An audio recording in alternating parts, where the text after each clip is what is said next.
Hola, ¿cómo están? Bienvenidos a un nuevo video de PSU Historia en el que hablaremos sobre la importancia de Rusia en esta prueba que vamos a ver. Pero ustedes dirán, ¿Rusia? ¿Qué tiene que ver? ¿Qué tiene que ver con todo eso de la historia de Chile, con lo que nos importa a nosotros, con la política nacional, todo eso? Tiene que ver. Lo crean o no, la política quizá no tan nacional, sino universal, mundial, está íntimamente relacionada con toda la historia rusa. Y eso es lo que veremos a continuación. Tengo el asqueroso. Partamos comprendiendo el contexto histórico que nos sitúa a Rusia en el siglo XIX, en un gobierno zarista que se mantuvo hasta principios del siglo XX y que se remonta hasta muchos años atrás, desde el finales del medioevo, con la dinastía de los Romanov, que está desde el 1600. Pero entendamos bien todo esto. ¿Qué es, para empezar a hablar, la Rusia zarista que menciono? Si no lo saben, les cuento que es una forma de gobierno en que el rey, el emperador de todas las Rusias que llamaban, era el zar. Su esposa la zarina, sus hijos el zarevich y las grandes duquesas. Ya esos eran los títulos que se le daban. Entonces, para empezar, remontémonos al siglo XIX, en el que Rusia era por completo un país imperialista. De hecho, había empezado siglos atrás siendo un país pequeño, con su capital en Kiev.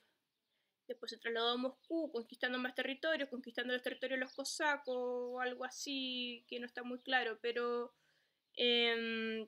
después siguieron expandiendo su territorio.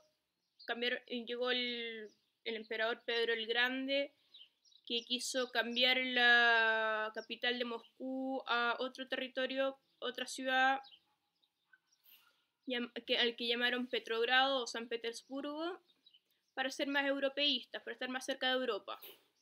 Pero bueno, ellos lo que querían era expandir la superficie en que se ubicaba su estado. Eran imperialistas. ¿Y cuál era el mejor lugar para hacer esto? ¿Cuál era para conquistar, quiero decir? Si estaban pensando en esto, pues acertaron.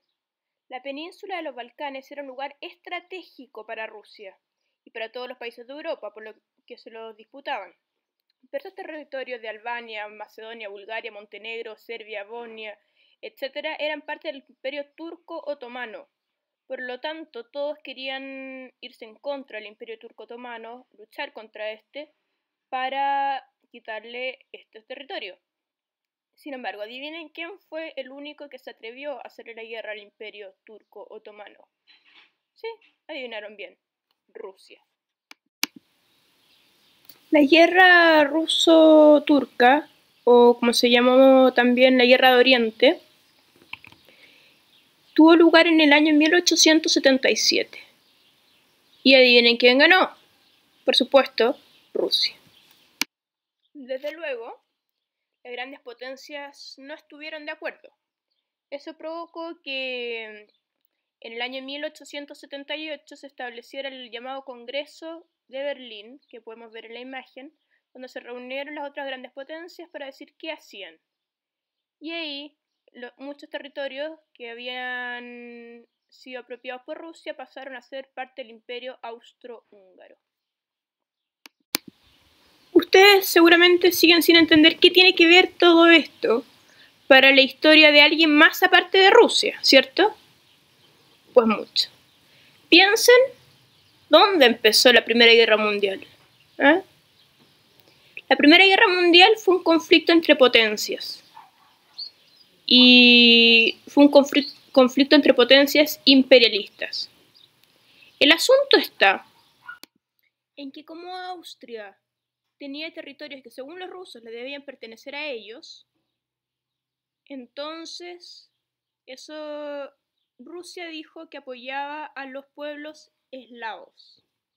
No esclavos, por favor, no confundan, eslavos. Los pueblos eslavos son los que viven en la península de los Balcanes, que los apoyaba para su independencia.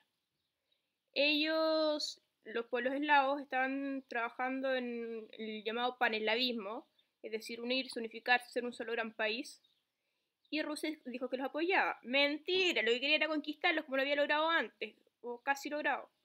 Entonces, cuando en Serbia llegó el archiduque Francisco Fernando de Austria y lo mataron, y empezó todo ese conflicto que explico en mis videos de Primera Guerra Mundial, ahí apareció la Santa Rusia, a defender a los pueblos eslavos y a tirarse en contra de Austria.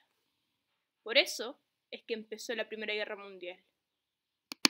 De todos modos, es importante que vean los videos anteriores, son como de los primeros que hice el año pasado, en los que explico las causas completas y todo, pero esta es la causa última, la gota que rebalsó el vaso, la matanza del archiduque Francisco Fernando y su esposa Sofía, junto con la intervención de Rusia, que fue desencadenada inmediatamente después de eso.